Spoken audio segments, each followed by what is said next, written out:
Hi, I'm Sarah Fox of 500 Words, and I want your contracts to safeguard your business without annoying your clients. Now, a simple way to annoy your clients is to put barriers in the way of them being able to say yes. So how many times does somebody send you a document and say, if you would like to accept this, please print it off. I mean, print it's more expensive than either Bollinger or Botox. Print it off, sign it, scan it, and send it back.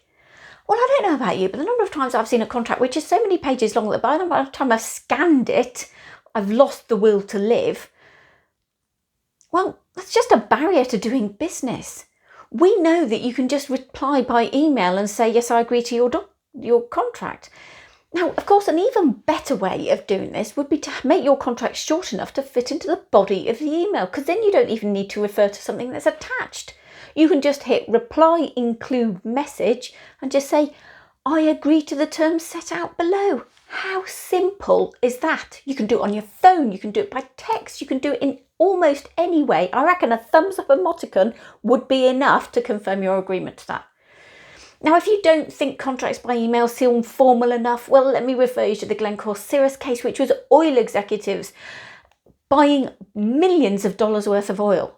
The damages for one of them trying to backtrack out of a series of emails that had created a contract were $2.5 million plus interest. So you know what? If they can do multi-million-dollar contracts by email, then you can do your projects by email. You don't need to get people to do paper-based, wet-signed contracts anymore. Even the Law Commission agrees. The Scottish courts recently held that a contract, even for the sale of land, could be completed by email, where the signature was kind of like automatically handed in the email footer. So come on, make things simple.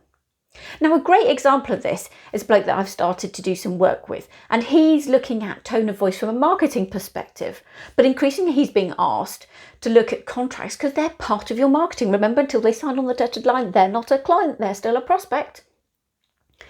And he sent me his NDA. It was beautifully written, but it was only a couple of hundred words. It should have been in the body of an email, not an attachment.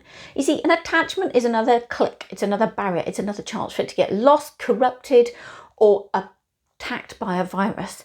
Put it in the body of the email. It's very simple. I can just say, I agree to the NDA set out below.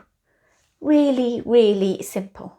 So think about how you can make your processes as simple as possible. I don't necessarily mean using one of these electronic or digital proposal systems. I find most of those a little clunky to use. I want something quick, easy, something I can just do by clicking I reply. So think about your processes, try and make them as easy as possible, and that way you'll reduce the number of barriers to clients saying yes.